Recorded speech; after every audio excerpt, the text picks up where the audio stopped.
एक छोटे और बेहद ही सुंदर से गांव में एक गरीब घर में सुशीला नाम की एक गरीब औरत रहा करती थी। लेकिन सुशीला अपनी बहू से काफ़ी ज़्यादा परेशान थी, क्योंकि उसके बेटे की नई नई शादी हुई थी और उसे एक मॉडर्न बहू मिली थी।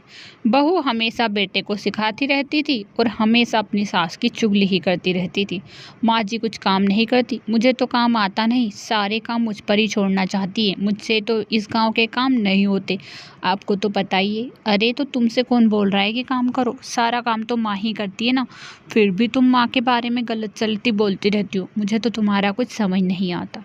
उसकी बहू राधा कुछ काम नहीं करती थी, सारा दिन गांव में ही घूमने का काम करती थी और जब भी घर आती थी तो हमेशा अपनी सास से खाना मांगती थी। अरे बहू, आज तो खाना तू बना रही थी ना, फिर क्या हुआ, तुझे पता है मैं तेरी सास हूँ, तुझे खाना बनाना चाहिए बहू, मुझसे अब काम नहीं होता, तुझे पता है ना। अरे माँ जी, आपके बहाने फिर शुरू हो गए, आपको पता है ना मैं काम वाम नहीं करती, फिर भी आप मेरे पीछे ही पड़ी रहती हो, पता नहीं आपका मुझे कुछ समझ ही नहीं आता।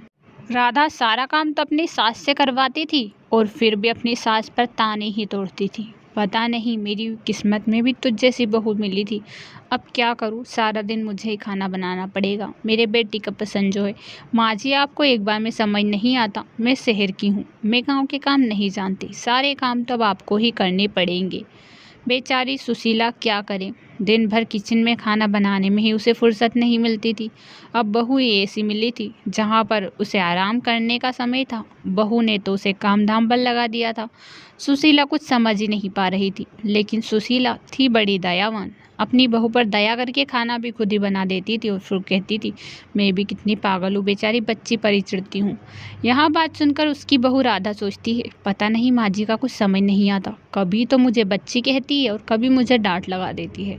सच में ये तो मेरी माँ जैसी ही है, लेकिन अब मुझे डांटती है तब मुझे बड़ा गुस्सा आता है, अब क्या करूँ। एक दिन की बात है जब राधा की लड़ाई उसके पति यानी कि सुशीला के बेटे से हो जाती है।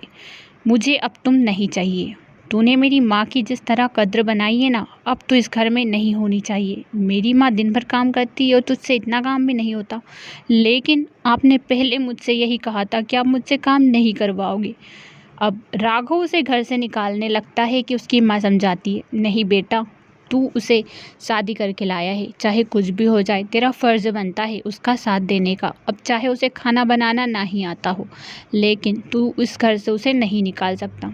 यहाँ बात सुनकर राधा की आंखों में आंसू आ जाते हैं, क्योंकि उसकी सासू माँ का उसके प्रति जो प्यार था वह पहले कभी नहीं समझ पाई।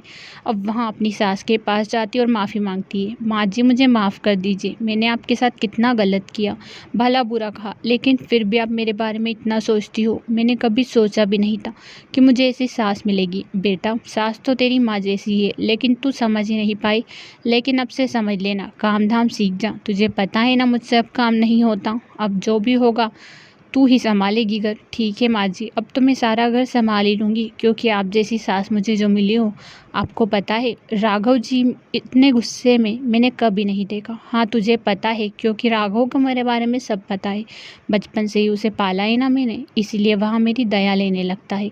कहानी पसंद आए तो चैनल को सब्सक्राइब करो, वीडियो को लाइक करो, बेल आइकन को प्रेस करो।